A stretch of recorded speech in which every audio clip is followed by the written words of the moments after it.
Who are your biggest deviations this year in rankings between your Dynasty and your redraft rankings? Victoria, go ahead and start us off. We got a lot of good questions today, but this is going to be a fun one to start with. Goodness, I do like this question, and I think there's going to be a lot of running back talk from all three of us. I thought of a guy who I've actively been trading for in Dynasty only because I'm a contender in a few of them. I was trying to get some Leonard Fournette, right? I love Leonard Fournette for a contender, but who knows what's going to... I know he signed the 3-year contract, but we've got Rashad White drafted behind him this year, who was a fantastic pass catcher. I love him for this year in redraft. I think he should be even higher in everyone's rankings. I love him if you're a contender for Dynasty, but if you're not, I'm moving off of a guy like Leonard Fournette. And running back in general for Dynasty is just... I feel like consensus for redraft and Dynasty, it's Dynasty assets for running backs are just a 1 to 3 year value, and then that's it. Just with the landscape where we're not seeing as many workhorse running backs, we're seeing these no more bell cows. We're seeing a 1-2 punch, and that's, I think, going to be a really big factor moving forward for fantasy. Yeah, I joined a Dynasty league recently that only had one running back spot, and at first I was like, this is kind of weird, but then I was thinking about it, and I'm like, this is probably should be the new standard. Like every team used to have a guy that was getting 300, 350 touches that you can just plug in as an RB1 or an RB2, and like now those guys are so hard to come across. Fournette's a good one, and I just want to call out something that I just saw on Twitter that Nate Liss had pushed out, and the comp that he made was Mark Ingram coming off an RB7 season in New England. Or I'm sorry, in New Orleans. And then the Saints went out and drafted Alvin Kamara in the 3rd round. And then Mark Ingram just faded into, absolutely nothingness after that. And Kamara became the man he was today. And that is who so many people are comping Rashad White to now. And you got a 27-year-old Fournette. I mean, the similarities are kind of uncanny. Just thought I'd share that. But Troy, same question to you. Who is the biggest deviation between your Dynasty and redraft rankings right now? So I think originally you and I got the same one. So I'm not going to say that one. Go for it. But, go for it. I got plenty of guys I could talk about. I got a couple. So I'm going to say Derrick Henry is the poster child for this, right? So Derrick Henry, 1st round pick, redraft. In terms of Dynasty, though, I'm avoiding drafting Derrick Henry personally, unless he falls to like the 5th, 6th round. Like it has to be like a value, right? Because again, he's coming off a foot injury. He's 28 years old, going on 29, I believe. He's just an older running back, doesn't have PPR value. Derrick Henry is amazing. He's an outlier, but it's like as you get older, again, is he gonna be the same Derrick Henry? It's hard to, again, I know he's different than a lot of other running backs, but without an older running back who doesn't catch passes and is coming off a serious injury, and it's again, also Derrick Henry, like we know he's a touchdown monster and he has the athleticism to take it to the house, but again, he worries me, right? So that's why I'm like, that's my biggest. And I'll also say Kelsey. So Kelsey, look, 1st round pick.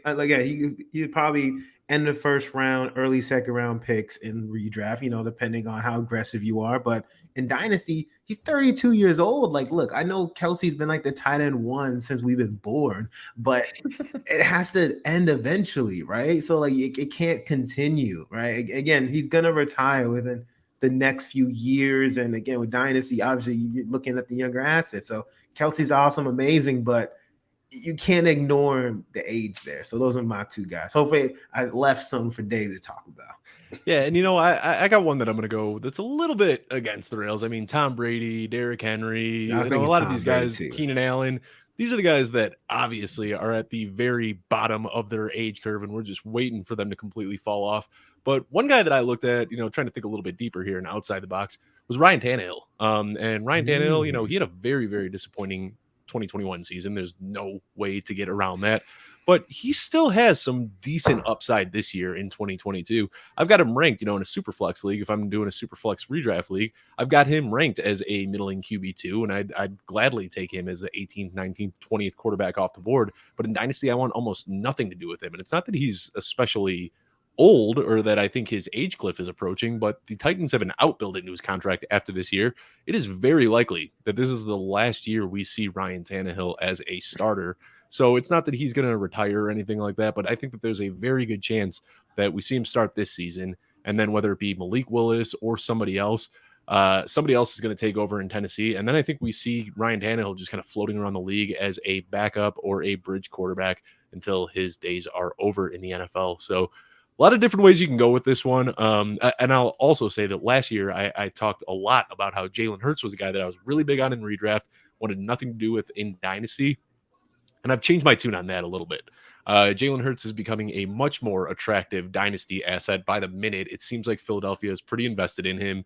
Going out and giving $100 million to A.J. Brown, that's one way to make your quarterback happy. So I am slowly, seemingly by the week, just pushing Jalen Hurts up and up and up and up in my dynasty rankings. But anyway, I want to thank everybody for tuning in right now to another show of the Footballguys Mailbag Show. It's been a while. We've done a few episodes here and there since the season ended, but we are going to be coming back at you weekly very soon here. Today, we got a bunch of great questions coming in that we are going to discuss. But before we get into that, let me introduce my co-host. Up at the top right of your screen, you will see Victoria. Victoria, why don't you go ahead and let everyone know where they can find you on social media, what you're working on this offseason, anything fun that we should know about you. Yeah, you can find me at FFB_Victoria on Twitter and Instagram. I will be putting out a lot of great content for Football Guys for this off season and into the season as well. We're doing some shorts videos every weekend. Those are really fun right now in the off season, and I'll be doing a start sit article and video coming at you for in season. So excited for that. And this season is going to be here before we know it. I mean, it seems like it's so far away, but it is getting closer by the day. Down at the bottom of my screen, joined with Troy. Troy, let everyone know where they can find you on social media. Sure. You guys can find me at TKingMode on pretty much all social media. Twitter is my home base, though. So if you really want to find fantasy analysis, you can find it there. But you can follow me on Instagram, TikTok, YouTube, wherever. But Twitter, definitely my home base. You can see me on shows like this. This is going to be the main show you're going to see me on. But you'll see me contributing to some of the collab articles that we do during the off season. And also recently I took over the FBG Instagram Live. So you might see me do that again. But yeah, definitely check us out. Make sure you go to the website, subscribe. We have a bunch of great content. You should stop what you're doing right now, do that, and then come back here and watch us. Yep. YouTube.com/footballguys. Go ahead and subscribe there if you have not already. And then I am your host, Dave Kluge. You can find me at Dave Kluge on Twitter. And honestly, you guys might not even know this, but we have really grown our YouTube presence just within the last few months. We've been putting a lot of work in the off season. So for anybody that is new watching the show, what we do is we start with all of our pre-submitted questions. You can either send those to us via DM, you can tag us on Twitter, you can send them directly to mailbag@footballguys.com. We'll open the show with those, and then in the second half of the show, we'll go to the chat and answer all of your questions live. But let's go ahead and jump right into our next question. This one comes in from a good friend of the show, Honest Abe, and he is asking us, would you rather have A.J. Dillon or Kenneth Walker this year? Troy, go ahead and start us off. Dillon or Walker? Give me Dillon. Give me Dillon. And you know what? And here's the thing. Let me explain. I know there's a lot. I like Kenneth Walker for Dynasty. If this is a different question for Dynasty, obviously Kenneth Walker. But A.J. Dillon, we know what the Packers are going to be, right? We saw last year. He was coming on end of last year. He's actually, he was out rushing Aaron Jones, right? I believe that, Aaron Jones is still going to be the pass catcher in the offense, but A.J. Dillon, I expect to get a lot more carries. He's going to get the short yardage work, and he's going to get touchdowns. And I believe he's going to be in a better offense. The Seahawks are kind of a rebuild team right now. Drew Lock, it sounds like he's going to be the quarterback. I don't have much faith.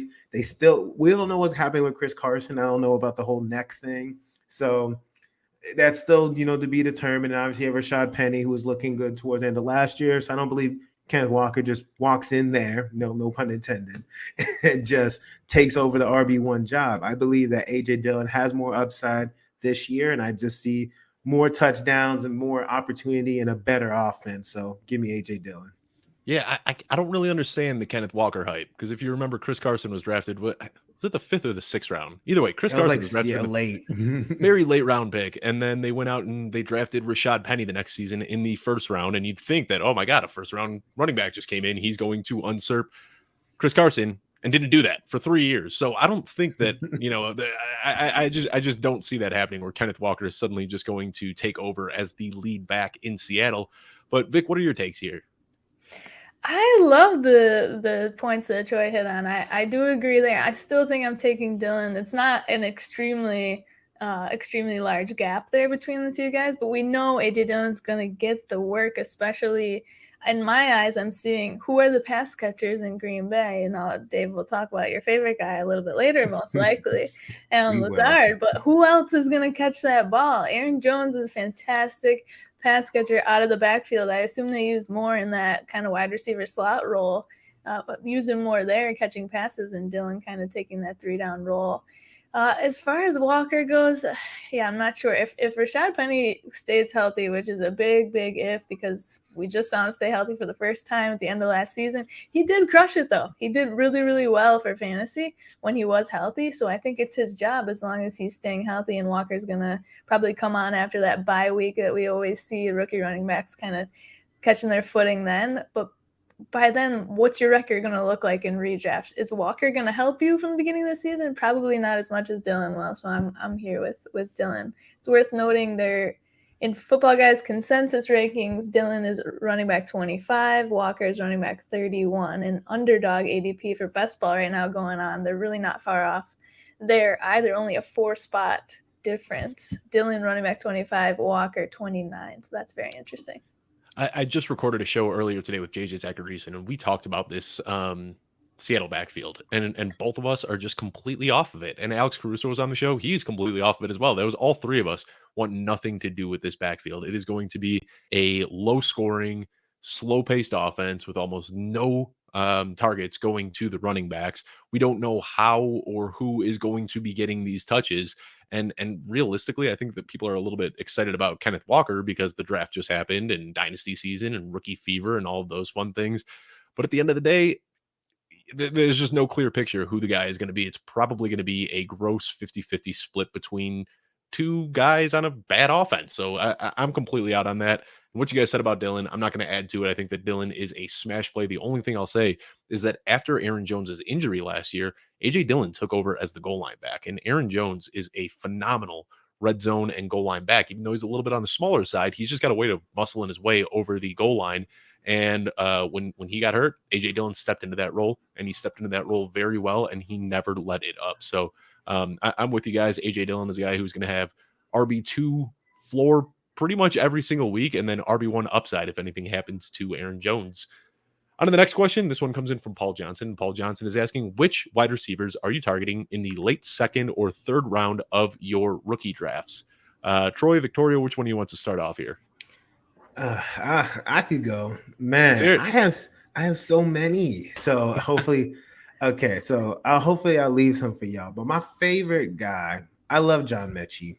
The wide receiver who was drafted by the Houston Texans in the second round. And he's coming off an injury, so he's not going to make an immediate impact. But what he did in college, he was just smooth, explosive. And again, I think he's only going that late because he got injured, right? I believe we're getting an injury discount, and that's why. But there's some other guys there, right? You got Alec Pierce from the Colts. He got drafted in the second round too, and that was a surprise to a lot of people in terms of that draft capital. But look, draft capital speaks volumes, and we know that the Colts don't have a lot of competition in terms of wide receivers. Look, Paris Campbell talked about, there's news about, he's 100% healthy. I'll believe it when I see it, Paris. I like you, but we haven't seen you stay healthy, unfortunately. And obviously, Pittman's going to be the number one, but the number two job is completely open. So I'm very excited for Alec Pierce. And there's some other guys, but I won't steal everybody. Victoria, you can go next and tell what you like. Those are two I love as well. Another guy that I really like is Jalen Tolberg, drafted by the Dallas Cowboys. Great pick. We don't know how far Michael Gallup is along in his injury recovery. We know that Dak's throwing the ball 1 million times per game. That's always been their game plan. Zeke was a little bit ineffective on the ground last year, so they're going to the air raid. And they're always using 3 wide receiver sets down in Dallas. So I don't know how effective he'll be from the beginning of the season, depending again on the injury recovery from Gallup. We'll see where he stands there, but I love Jalen Tolbert in the late second, early third. All I'm going to say, Vic, is that Zeke was very efficient to start the year last year. I mean, this guy was just turning out like 100 yards and a touchdown and getting involved in the passing game every single week. And then it's like people just forget for some reason that he tore his PCL. Like, he has a knee injury. He was playing on half a knee, and he was just gritting through it every single week. Yeah. So I don't know. I mean, we can go off on a crazy tangent here talking about Zeke, but let's try to stay on topic. And the topic is late second, third round wide receivers in your rookie draft. I was just going to talk about Alec Pierce, and mainly just because this is a situation where Matt Ryan, as the quarterback, is a veteran quarterback, and those are the guys that spread the ball around. You know, when you get those young quarterbacks, those are the guys that are going to hyper focus on one player, and we saw that a lot last year with Carson Wentz, even though he's technically a veteran. I mean, he really hyper targeted Michael Pittman throughout the entire season. I think that Matt Ryan will lead a little bit more of a balanced offense, and I really like Alec Pierce. He's a guy that's going to step into, realistically, he could see 80 to 120 targets as a rookie, and it wouldn't surprise me one bit. So that's the guy that I wanted to talk about a little bit here. But anyway, let's move on to the next question. And we kind of talked about this a little bit when I was mentioning Ryan Tannehill earlier. So interested to see where you guys go with this. Jack Peterson is asking us, do you think Malik Willis, Desmond Ritter, Sam Howell, or Matt Corral take over as the starting quarterback this year? Vic, between these four guys, I noticed the one first rounder was left off the list, but with these guys that got drafted a little later, you think any have a shot this year? Oh, I think the two that have the best shot would be Ritter and Corral because of the situations. I pick one. Oh, fine. I'll pick one. Oh, goodness. I'll pick, I guess, Corral only because Sam Darnold. Is that? Do I have to say anything further? Is that can that be my answer? I see Bo in the chat agrees with you fully. Yeah, I don't think anybody is betting on Darnold this year. I mean, it seemed like a no offense, Joe. You know, hopefully this doesn't happen this year, but like a Tua thing where it was, you know, what's he doing? And then we got to put in somebody else. We got to put in PJ Walker. We got to do this and that. Sam Darnold was atrocious, absolutely atrocious. So I could definitely see Corral taking it. I could see Ritter as well, but I'll let one of y'all talk about Ritter too, if you choose. I'm gonna get in here. So I agree, definitely Corral as my number one because again, I don't have any faith in Sam Darnold, and we saw the horrible experiment between Sam Darnold, PJ Walker, Cam Newton. It was absolutely disgusting last year, right? And an honorable mention to Sam Howell. So I semi agree with Bo there because if Carson Wentz struggles, I can, maybe they might try Howell, but I feel like that's not going to be until later. I think Corral has a better chance to start earlier than all of them. Look, Desmond Ritter, he's going to get a lot of hype, but I think Mariota is going to be good enough to keep that starting job. And again, I don't know if Ritter just gets in there and just starts. And again, I don't expect the Atlanta Falcons to be great, but I feel like hopefully Mariota is good enough to keep that starting job. Malik Willis, I think he's a year out. I think he's the last one out of all these. I think Ryan Tannehill is good enough where I know he threw 1 million interceptions, last year towards the end of the year, but I think Malik Willis is the dead last in terms of being starting this year. Yeah. All I'll add to this, I think that you guys all made great points, and I realized that I made a mistake earlier flip-flopping Howell and Corral. But all I want to say about Desmond Ritter is that this guy is one of my favorite targets right now in rookie drafts for the reason that I think that he's just a year out from being the starter. I mean, he's going to be the starter on a team that has Kyle Pitts and Drake London. He's got the rushing upside. I just don't see Marcus Mariota as a long-term option. I don't think a lot of people do. So I think Mariota gets the nod this year, but I think that we could realistically see Desmond Ritter starting late in the season because if this team is sitting on, a 4-10 record with a few games left in the season, they're out of playoff contention. Why are they going to keep playing Mariota? Why don't they just plug Ritter in and see what they've got before they go into next season? They've got some real-life NFL game film that they can evaluate in the offseason. So I'm not saying that you should go out and draft Desmond Ritter in your redraft leagues by any means. But as far as dynasty standpoint goes, I think that you can put Ritter as the easy QB2 just because of his landing spot and his opportunity to be starting within the next year or so. Next one we'll go to, we got questions in here from our friend Tyler, and we'll start off with this one. Who is your rookie RB3, and where would you draft/rank them? I'm going to throw this one to Victoria first because I know who it is, and I want to hear her talk about him. Come on, Vic. Everybody knows. I want to hear about it. I just took James Cook with the 1.11 in a dynasty draft, which seemed a little bit early for me, but I had all my 11 picks. I knew there was no way in heck he was getting back to me. I was a homer pick. You want to know why? I love the Buffalo Bills. If you're new here, hi, I'm a huge Buffalo Bills fan. I want to break a table someday. Anyways, I knew that he wasn't going to make it back, and I thought it was between him and, my brain. Rashad White? No. Pickens, excuse me. Pickens yeah. For the Steelers. And I was like, I'm not going to be mad if Pickens is really great. I'm going to be mad if Cook ends up being a fantastic asset and I missed out and he's on my team. So, so you got to have fun with it. Please remember, everybody, have fun with your Dynasty and redraft teams and pick the guys that you like, because who cares? It's all for fun, right? But, yeah, Cook is my running back 3. I'm really, really excited to see. So Devin Singletary, right, he came on at the end of last season. He was fantastic. Even for fantasy, too. Obviously, in real life for the Bills, he was really great. But he doesn't have those pass-catching chops that Cook has. And I'm hoping that they use him in the slot a lot. And just there's not been a capable pass catcher that Josh Allen's been able to play with in his career. So I'm hoping he's just that spark for the offense to take him there. So he's my RB3. Yeah, I mean, Cook's my RB3 as well. I'd be shocked if Troy had anybody above him. All I'm going to say about Cook is I think that this just lends the opportunity to do so much more schematically on the field, because, Devin Singletary, yeah, he had a nice few games at the end of the season, but, Zach Moss, he is just a bust any way you look at it. The man looks like he's running with cement shoes on when he's out on the field. I mean, he hasn't done a thing. And James Cook, it's like people want to compare to his brother, and that's the only reason that they don't like him. But I mean, in his own right, James Cook is a very, very good back, and his pass catching ability, his ability in open space can just give so many new opportunities to the Buffalo Bills. So I don't think that you reached for him at all at 111, Vic. I took him as early as 109 in one of my drafts. I feel like once you get past Walker, Brees, and the big 5 receivers, you can make a very strong case for Cook to go as early as 108. So I think that you got him at a decent value at 111. No shame there whatsoever. Troy, are you in on Cook too, or do you have a different guy as your RB3? No, I'm Cook, but Rashad White is close. It's like very, very close.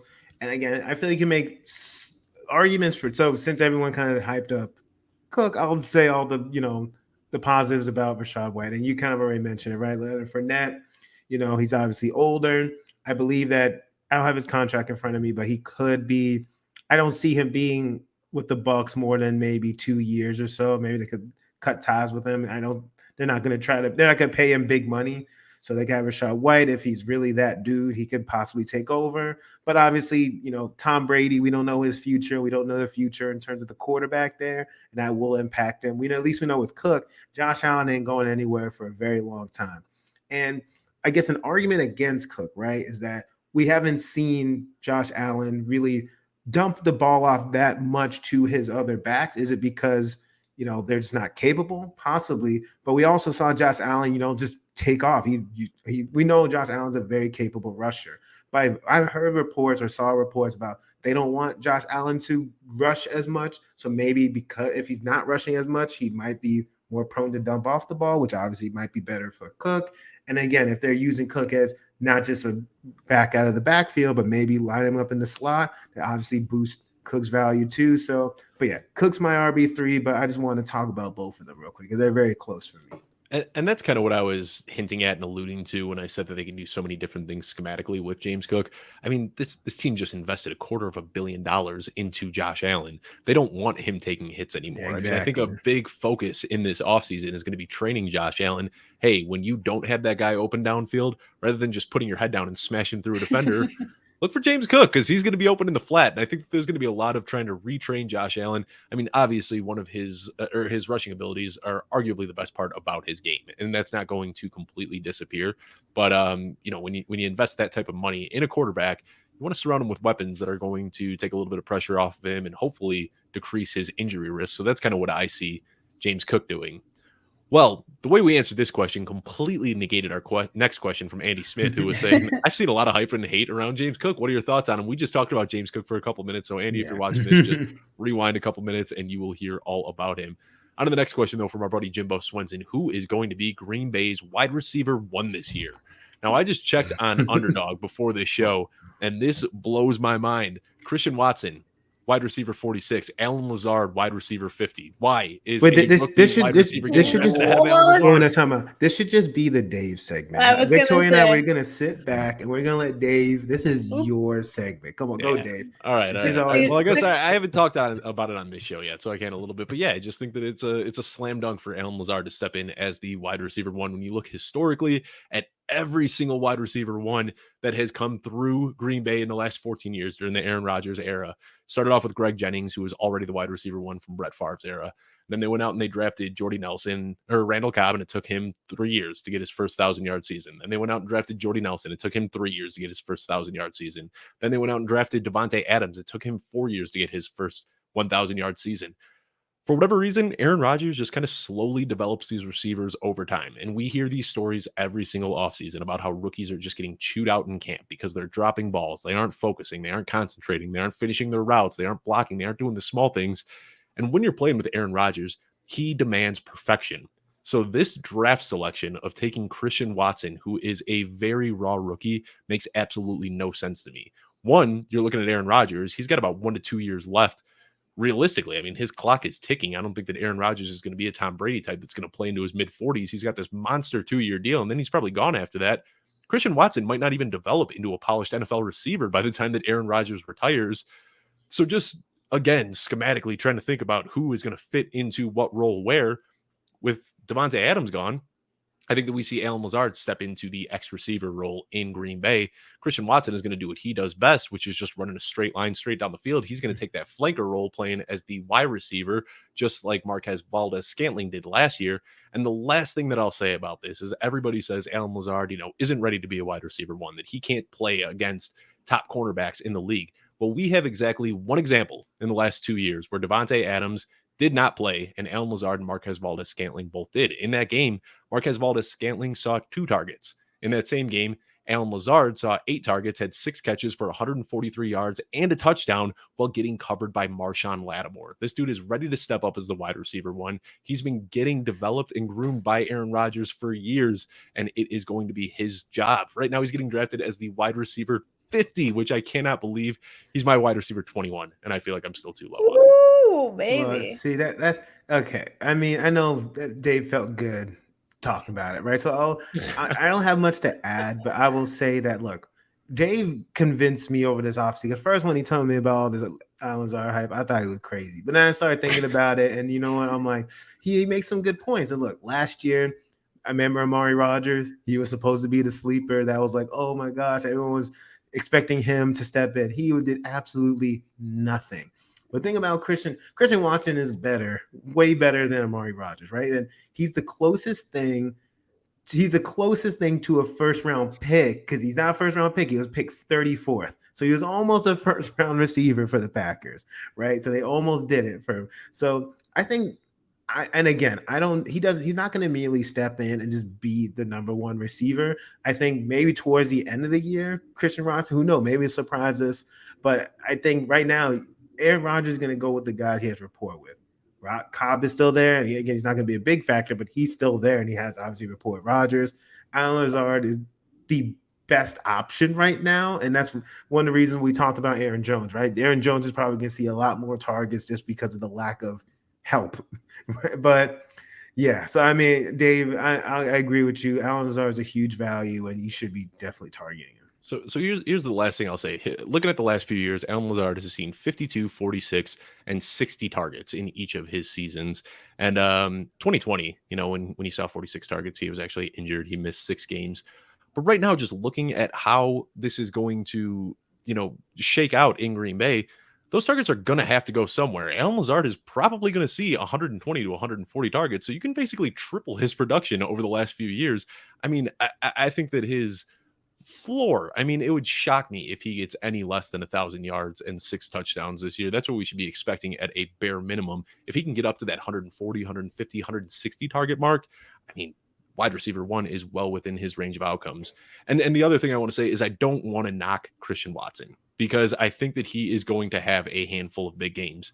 Alex Caruso pointed this out to me earlier today, but over 3,000 wide receivers have been charted in raw athletic score. Do you know Christian Watson was number 2 behind only Calvin Johnson? Calvin Johnson is the only guy in NFL history to have a better raw athletic score than Christian Watson. So, I mean, this kid is good. He's just raw, but don't be surprised when he blows the top off the defense a couple times this season and gets those 50, 60, 70-yard touchdowns. Yeah. Vic, anything to add on the Green Bay Packers wide receiver 1 situation? Y'all crushed it. I'm good. All right. Well, here we go from Pedro Garcia. He's saying rank these rookie wide receivers: Drake London, Treylon Burks, Chris Olave, and Garrett Wilson. Obviously, Jameson Williams was left off the list as he is recovering from an ACL tear. So let's go ahead and rank these guys. For the sake of conversation, do we want to do redraft rankings? Because I think those are a little bit more fun. All right, let's do redraft rankings. Vic, start us off. Who's your favorite rookie this year in redraft? I gotta go with Drake London. The opportunity is off the charts. Who the heck else are they going to pass to in Atlanta besides Mr. Kyle Pitts, all of our favorite? And he's just freaking good, man. He's just that big-bodied receiver. I think he'll be utilized a lot in the red zone. I gotta go him for my first pick. Do you guys, are you on the same page? Treylon Burks is my guy. Treylon Burks is rookie wide receiver 1. We're all going to be different on this one. No.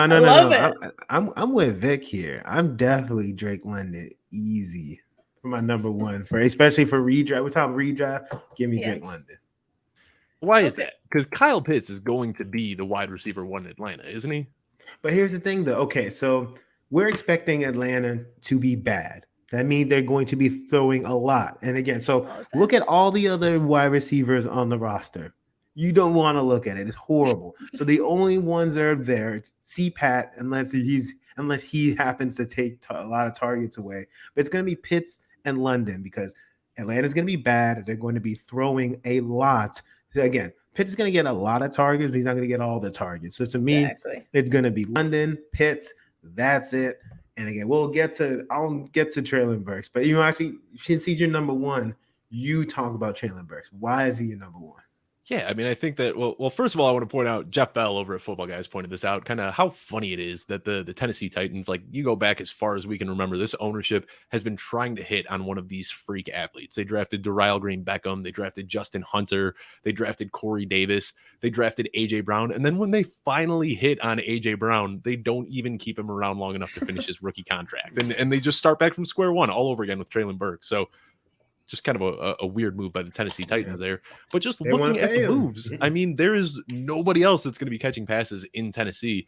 We know that Treylon Burks. Robert Woods, come on. He's 31 years old and coming off an ACL injury. Yeah. Okay, but what I'm saying is obviously, look, I'm just saying, he's coming off ACL injury, but he's going to be a factor. And look, he's going to be a factor. Treylon Burks obviously still going to be the wide receiver 1 there, but look, he's not going to be AJ Brown, right? He's not going to be AJ Brown clone. I think everyone's just expecting, he's going to get all AJ Brown's targets. Like, he's going to get targets, but I'm like, I don't know. I still like Drake. I feel like your argument for Falcons was that they're going to be bad and they're going to be trailing and they're going to be seeing, a lot of volume going to their pass catchers. Isn't it going to be the same thing for the Titans? No, I mean, you expect that. No. Yeah, but Titans have Derrick Henry still, and I still think they're a run-first team and that there's just Burks and London for me are just as close as you guys are describing, but it's the more opportunity for targets, I believe, in Atlanta. I could see your argument, Dave, though, saying if Pitts is the number 1 receiver, London and Burks probably have a similar opportunity share. I think they're close. They're very close, but still just sticking on this topic. I mean, how do we feel about Chris Olave and Garrett Wilson? Because we didn't even really talk about them too much. I mean, Garrett Wilson is a head scratcher for me because we saw Elijah Moore crush it in his role last year, and then they drafted an Elijah Moore clone in Garrett Wilson. So I don't really get that one. I don't think he's a clone, but here's the thing: in terms of just prospects, Garrett Wilson is better than Elijah Moore in terms of just being a prospect, right? There's not really an argument there. So I believe that the only thing I'm worried about is Zach Wilson. I'm not worried about Garrett Wilson. I'm worried about Zach Wilson. So he's the only thing that scares me. I'll put him at number 3 because Olave, right? So we're thinking about Olave. He's good.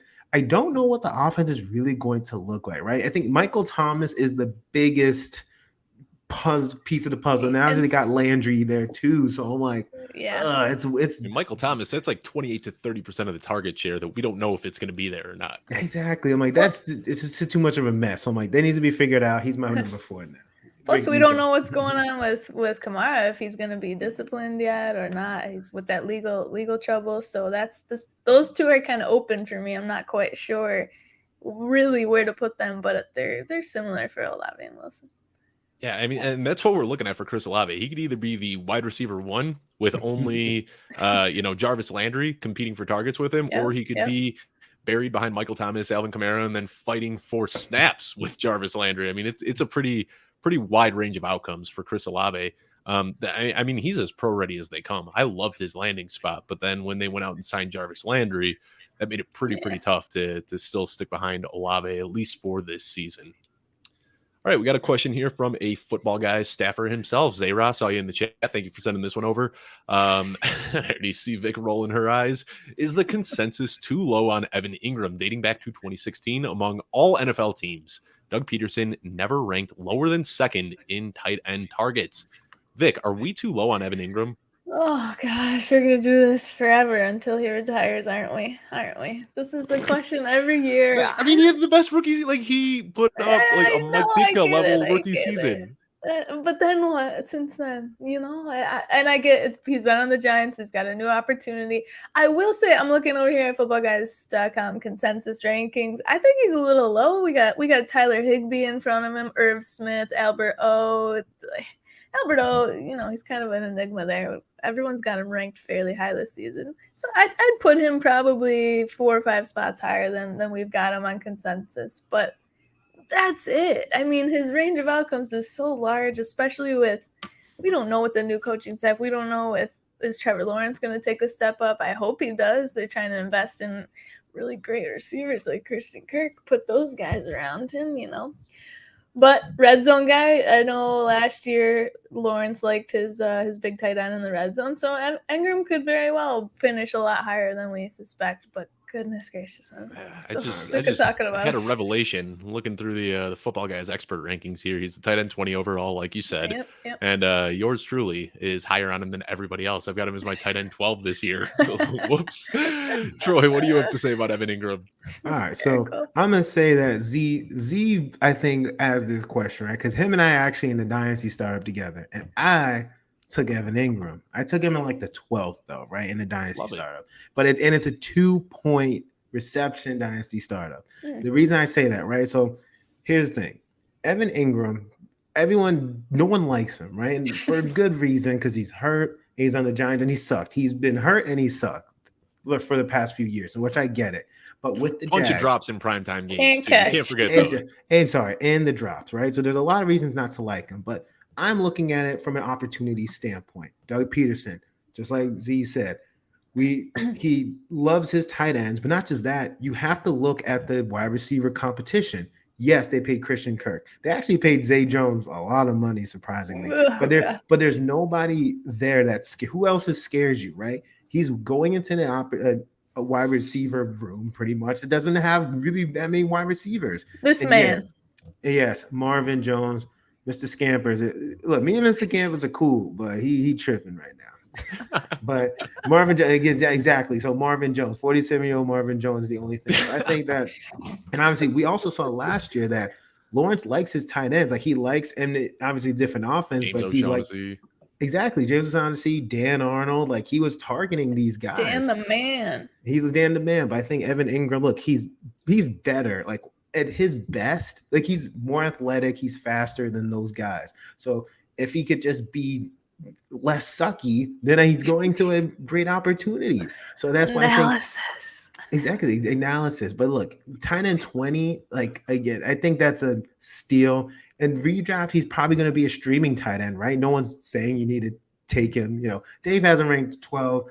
That's very, favorable. I don't got him 12. Let's be honest, like tight end 12, tight end 20. Is there really much of a difference? You're right. I have him. I think more like tight end 16 is where I feel comfortable. But yeah, I think he's somebody that you can get off waivers and could benefit you again. Bye week filler, Evan Ingram. He's gross, but most tight ends are gross outside of the top guys. So Z called out in his question here about the tight end targets, but I looked at this recently. Doug Peterson ran 12 personnel at a 36% clip in 2020, 52% clip in 2019, and a 36% clip in 2018. That was top 2 in the league every single season. And you got to remember, I mean, yeah, Zach Ertz was in his prime at the time, but Dallas Goedert was still, first, second year in the league.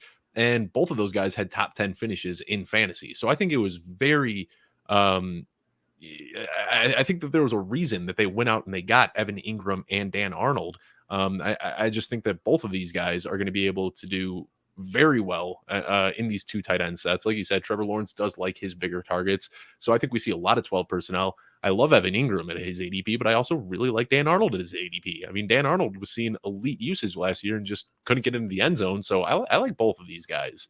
They're really at cost. The 2 pass catchers in Jacksonville I like more than anybody. As much as I'm a fan of Christian Kirk and Zay Jones, right now, considering ADP, these are the guys that I like.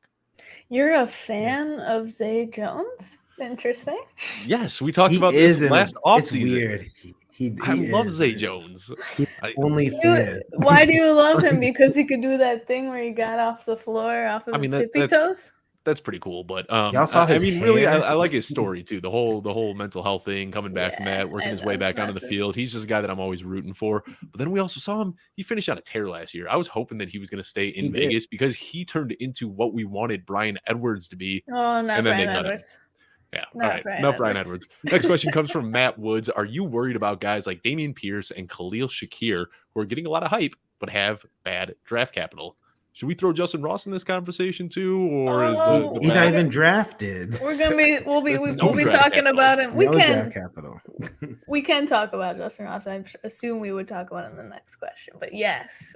Yeah, you should be worried about anybody that gets picked day 3. I was going to say, what does this mean worried? Like, how much are you investing in your rookie drafts in guys like this? I mean, they're going really late, and you're just hoping for – what do you mean? No, Damian Pierce isn't going late?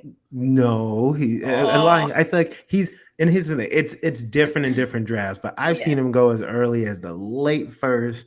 But most of the time I see him go like mid to early second. Like, people just assume that he's going to go in there and he's going to just take over. He's going to beat out Mac, and he's going to beat out. Bo was hating on my Ingram pick in our Dynasty League. I just want to shout that out until Bo get out of here.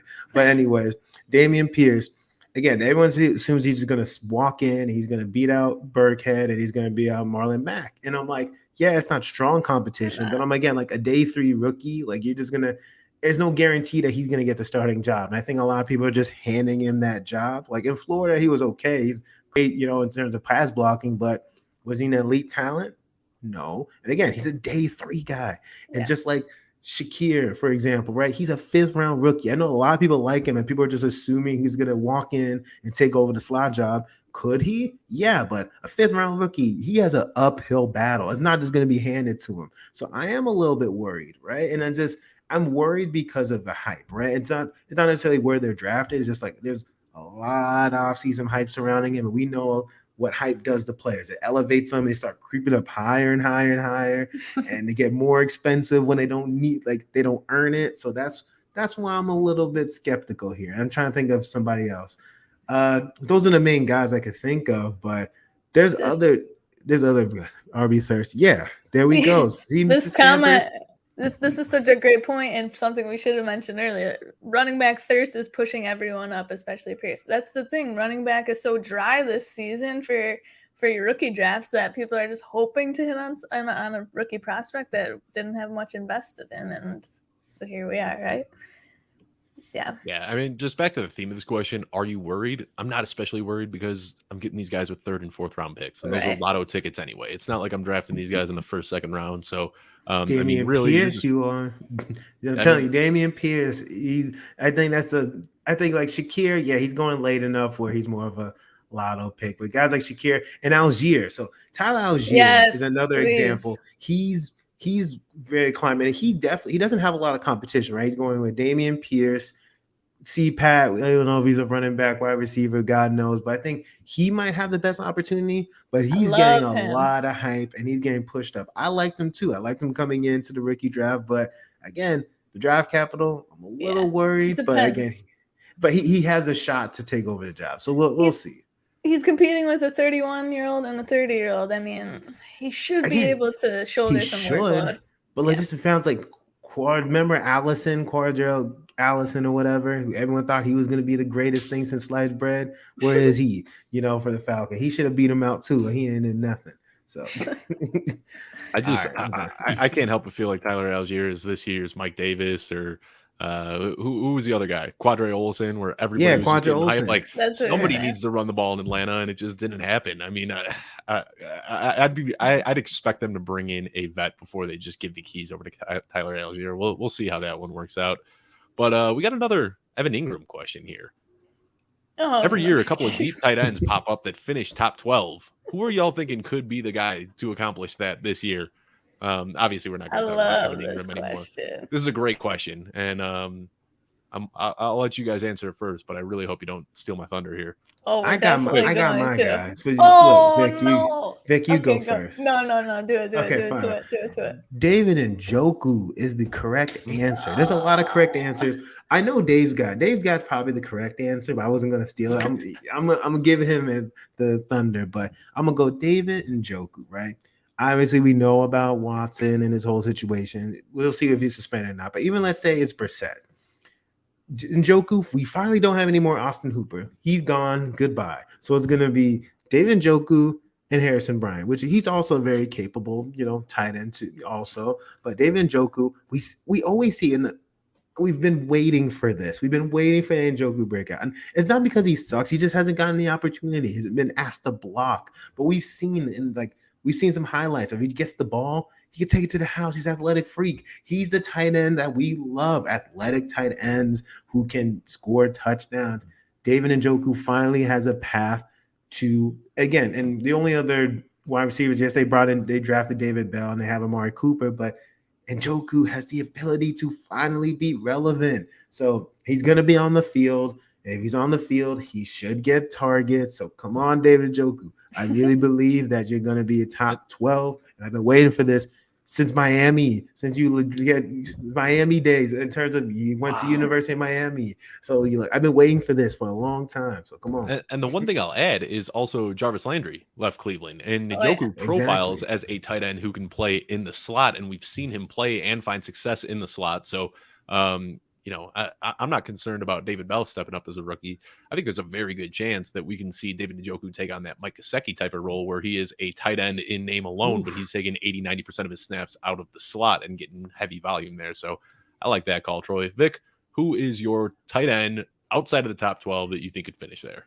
I'm going to take yours, and maybe you will say you disagree or agree, but Cole Kmet, I feel like every year we're rooting for Cole Kmet's breakout, right? We're singing his good praises, and then last year Jimmy Graham re-signs, and he's taking the red zone targets and looks, but no more Jimmy Graham. Allen Robinson is gone. Matt Nagy, praise the Lord, is gone, right? Dave left the building. So I feel like the Bears, sorry again, Dave, that we're not looking to them to be a powerhouse offense, but I feel like we can squeeze some value out of their fantasy assets for this season. Yeah. And Kmet scored 0 touchdowns.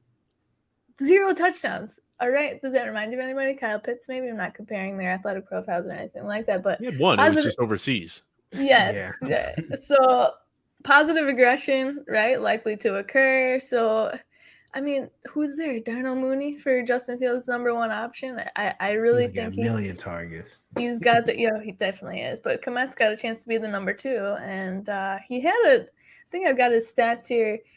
He had a 17% target share last year, 6th among tight ends. So they want to go to him. He's gonna be one of the options for Fields next year, and I'm hoping his 3rd season, right, Dave? His 3rd season, correct? Yep, year 3. That's when we see tight ends break out all the time. Exactly. That's the breakout year, and hopefully with the value where he's going, I'll look it up right now, Dave, to see where we've got him on Football Guys. Tight end consensus. 18. Well, Football Guys is sharp, all right? We got him at tight end 13. His ADP right now is tight end 18, so we're a little bit above. I'm actually looking at that right now. I got a bone to pick with Sigmund Bloom here. I got to figure out why he got him ranked as tight end 27. I don't know what Cole Kmet ever did to him. Whoa, we got to talk.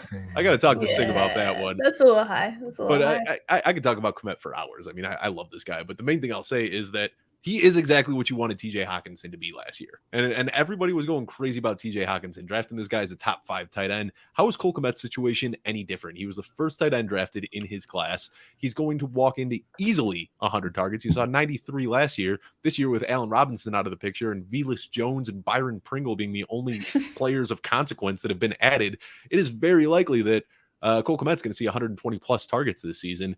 The one last thing I'll point out, though, is in NFL history, there have been 2 tight ends that have seen 130 targets and less than 3 touchdowns in their first 2 seasons. Cole Kmet is obviously one of those guys. The other guy is Tony Mcgee, drafted by the Cincinnati Bengals in 1993. You probably never even heard of this guy, but Tony Mcgee went on to have 14 touchdowns in his next 3 seasons. When you're getting volume, the touchdowns are going to come eventually. That's just how it works. So chase the volume. The touchdowns will come there. I just can't understand why Kmet isn't being ranked, consensus wide as a top 7, top 8 tight end. It makes no sense to me because the process is almost identical to why everybody was falling in love with TJ Hockenson last year. That's all I'll say on that. I'm getting too worked Honorable up. mention, Gerald Everett. Now that he's a Charger, yes. Honorable mention. Yes. It seems like, we're going back before the Justin Herbert days, but like the Chargers have just been a tight end factory. It's like whoever the tight end is for the Chargers is going to put up points. And we saw it even last year with like a decrepit old Jared Cook hobbling out there and still scoring touchdowns. So yes, I'm all in on Jared Everett. Love that call as well. All right, we got less than 10 minutes here and a few questions left, so let's keep pumping through these. Tyler asked us another question. On a contending dynasty team, what are you willing to move for Connor and or Fournette? So 2 27-year-old brain. 2 27-year-old running backs, one in Arizona, one in Tampa Bay. These guys are the lead backs on explosive offenses and probably pretty good bets to finish top 10 this year. Troy, what are you willing to move for these guys if you're contending? See, that's the problem, right? Because I want to overpay, right? But I can't. I don't want to give a 23rd first, right? Even though they probably deserve it, they're probably going to finish high enough for it. But I'd rather like send a package of players, and not Irv Smith, but I'd rather do a package of players, like maybe like a young talented asset plus like a second. That might do something like that, or a pack. Again, I don't want to give up a first for an older running back, but I think that's what I would do. Probably package some young players and maybe a second or 2 or something like that, and should try to acquire one of them. I agree. I don't know if there's any rookie drafts still waiting to be completed for 2022, but if you haven't done yours yet, I'd still be willing to move a late first if you haven't done your 2022 draft. But I agree with Troy, yeah. But you've got to be like realistically looking at your league saying, am I realistically a contender? Because if you're giving up too much for these guys and something happens, you're going to be really mad. You traded away a 2023 first or maybe an early second for these aging running backs. Yeah, I could never give away a first round pick for a running back that's 27 or older. I can't do it. That's just giving up way too much. So yeah, I think like a mid to high second is about where I'd be. Got another question in here from Tyler though. Favorite double-digit round best ball stacks. I'll start off with this one if you guys want to look through some ADPs a little bit. And this is going to sound really gross, but Daniel Jones and Kadarius Toney. We gotta get deep out there. All right, we're talking double-digit best ball. Not safe as much for as I work. wanted to say, as much as I wanted to say Darnell Mooney and Justin Fields. Darnell Mooney is getting drafted within the top 100. So Kadarius Toney last year, this dude was electric. He was demanding a top 5 target share in the league. His yards per route run were just absolutely ridiculous. And we saw such a small sample size, but you could see it when this guy was playing. He was just exploding off the screen. This kid is just a big play waiting to happen every time he touches the ball. Daniel Jones, I don't want to make the Josh Allen comparisons because Josh Allen is an outlier and an unbelievable player, but you got to be a little bit excited about them surrounding him with some additional talent, bringing in Brian Dable. I think that there's a chance that we could see Daniel Jones take a step forward this year. He is a sneaky, underrated rusher as a quarterback as well. So do I love this stack? No, but we're talking double-digit rounds, and I got to go deep, so Kadarius Toney and Daniel Jones. Oof. Best ball, I don't know. A lot of these are just gross. I'm not sure I want to talk about it, but it's tough. I think I'll go. I think Tua's going in double digits. Yeah. Who? Tua. Stop. But the problem is he's going in double digits, but his who are you pairing him up with? aren't. Preston Williams? Exactly. I'll say I think Thielen is going late enough where I could pair him with Cousins, if I'm not mistaken. Or maybe he's going a little too early. You know what? Yeah. He might be going too early, but I would say that I don't think that's late enough, but that's somebody you could do. Mac Jones and Devontae Parker. See, these are Mac gross. Mac Jones and they're disgusting. There's just too many horrible ones. Like there's no good ones I can't tell anybody. You can do Carson Wentz and oh God. Curtis Samuel? No, that's disgusting. I don't know. Tyler. This is bad. Nobody. Why are you doing this, guys? Just don't wait that long. Yeah, I don't really. I mean, I know the data says that it's beneficial to stack and all that, but like just because I draft Justin Jefferson in the first doesn't mean that I'm going to draft Kirk Cousins in the 12th. Like sometimes I just want to draft the best players. Like I'm not going to go out of my way to force a stack. If it happens organically, cool, but I'm not somebody that believes in Trevor Lawrence and Evan Ingram. There you go. Let's go, Troy. Let's do it. All right. Well, I think that's about all we got time for today. We probably brought in too many submitted questions because that took up the majority of the show. We got a quick question here that we can answer from our friend Dame Overboard. Tom Brady and Gronk, are they late enough? Not anymore. Tom Brady got moved up. Tom Brady's going in like the 7th or 8th now. Yeah, I mean that's gross. Mr. Scampers agreed with me though. Daniel Jones and Galladay. So at least we got one. I like this one though. Ooh, that's a good one. Davis Mills. I think he's a sneaky underrated pick this year. I like that, Connor. That's a good one. So one of my favorite moves this year has been drafting Desean Watson because he's still getting drafted as like the QB 12 to QB 14 off the board. And then in the second to last round, snag Davis Mills. I don't know if he's going to be the long-term starter there, but that you're getting him for early season. I mean, he's the presumed week 1 starter, so then at least he got something to offset that time that Deshaun Watson misses. Oh, he's definitely the week 1 starter. That's confirmed as his job. It's just what happens after this year.